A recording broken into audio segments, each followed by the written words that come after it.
மத்தேயு 17 அதிகாரம். 6 நாளைக்கு பின்பு இயேசு பேதுருவையும் யாக்கோவையும் அவனுடைய சகோதரனாகிய யோவானையும் கூட்டிக் கொண்டு தனித்திருக்கும்படி உயர்ந்த மலையின் மேல் போய் அவர்களுக்கு முன்பாக மறுரூபமானார். அவர் முகம் சூரியனைப் போல பிரகாசித்தது. அவர் வஸ்திரம் வெளிச்சத்தைப் போல வெண்மையாயிற்று. அப்பொழுது மோசேயும் எலியாவும் அவரோட பேசுகிறவர்களாக அவர்களுக்கு காணப்பட்டார்கள். அப்பொழுது பேதுரு இயேசுவை நோக்கி, ஆண்டவரே, நாம் இங்கே இருக்கிறது நல்லது. உமக்கு சித்தமானால் இங்கே உமக்கு ஒரு கூடாரமும் மோசேக்கு ஒரு கூடாரமும் எலியாவுக்கு ஒரு கூடாரமுமாக 3 கூடாரங்களை போடுவோம் என்றான்.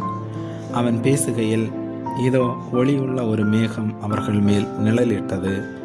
இவர் என்னுடைய நேசகுமாரன், இவரில் பிரியமாயிருக்கிறேன், இவருக்கு செவி கொடுங்கள் என்று அந்த மேகத்திலிருந்து ஒரு சத்தம் உண்டாயிற்று. சீசர்கள் அதை கேட்டு முகங்குப்புற விழுந்து மிகவும் பயந்தார்கள்.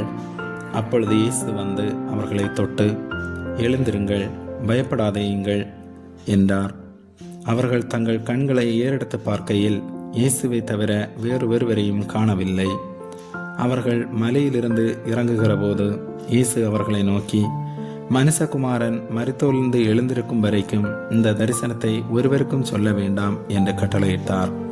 அப்பொழுது அவருடைய சீசர்கள் அவரை நோக்கி, அப்படியானால் எலியா முந்தி வர வேண்டும் என்று வேதபாரகர் சொல்லுகிறார்களே, அது எப்படி என்று கேட்டார்கள். இயேசு அவர்களுக்கு பிரதியுத்தரமாக, எலியா முந்தி வந்து எல்லாவற்றையும் சீர்படுத்துவது மெய்தான். ஆனாலும் எலியா வந்தாயிற்று என்று உங்களுக்கு சொல்லுகிறேன். அவனை அறியாமல் தங்கள் இஷ்டப்படி அவனுக்கு செய்தார்கள். இவ்விதமாய் மனுஷகுமாரனும் அவர்களால் பாடுபடுவார் என்றார். அவர் யோவான் ஸ்நானனை குறித்து தங்களுக்கு சொன்னார் என்று சீசர்கள் அப்பொழுது அறிந்து கொண்டார்கள்.